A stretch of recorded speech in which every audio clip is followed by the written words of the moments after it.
Everyone should be able to live in a home that meets their needs, but many disabled people are not living in homes that are suitable for them. My house is not fully accessible for me. If I'm using my wheelchair, I can't access the sink in my kitchen or cook independently. The passages are too narrow for me to push myself in my wheelchair freely. This is not just my story, but a reality faced by many. 1 in 5 disabled people in social housing and 1 in 3 disabled private renters live in inaccessible homes. On average, a wheelchair user in England can expect to wait up to 47 years for a suitable council home. This is not acceptable in 2024. The situation is so dire that there was a story in the news about a wheelchair user who lived in an outbuilding at the bottom of his dad's garden. There was no heating, bathroom, or running water in there. No one should have to live like this. Another story highlighted a teenager who was a wheelchair user that had to go to the toilet in the kitchen using a commode, while his family waited for a council grant to adapt their house.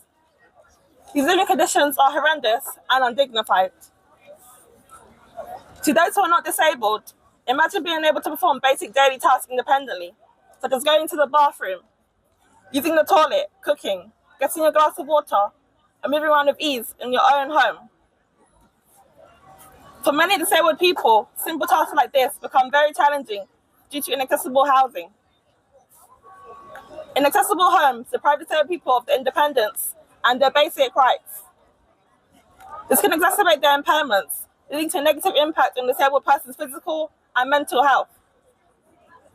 Inaccessible homes can also put a strain on the disabled person's relative or the person caring for the disabled person due to a greater reliance on them for help. However, not all disabled people have a support system, which makes this issue worse.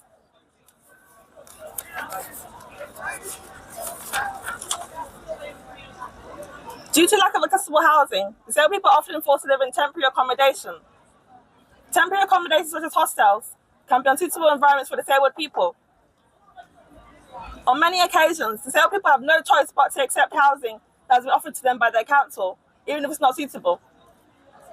Otherwise, they're removed from the housing waiting list. Accessible housing is often not affordable either. Disabled people are more likely to be on lower incomes or live in poverty compared to non-disabled people. This disparity makes it even harder for disabled individuals to live in suitable conditions. That's why more accessible social housing is needed. We are calling for the new Labour government to commit to a minimum standard of accessibility and adaptability for new build homes, and for 10% of new build homes to be wheelchair accessible. The previous government did not follow through with this commitment 2 years ago. However, it's crucial that when these standards are set, the government ensures they are strictly followed. In London, standards have been set for new build homes, but they're not always enforced. This means there's still not enough progress in building more accessible homes. As disabled people, we demand change and justice. Every disabled person has the right to live independently in a home that's suitable for them. It's time for our voices to be heard and our needs to be met. Woo! Woo!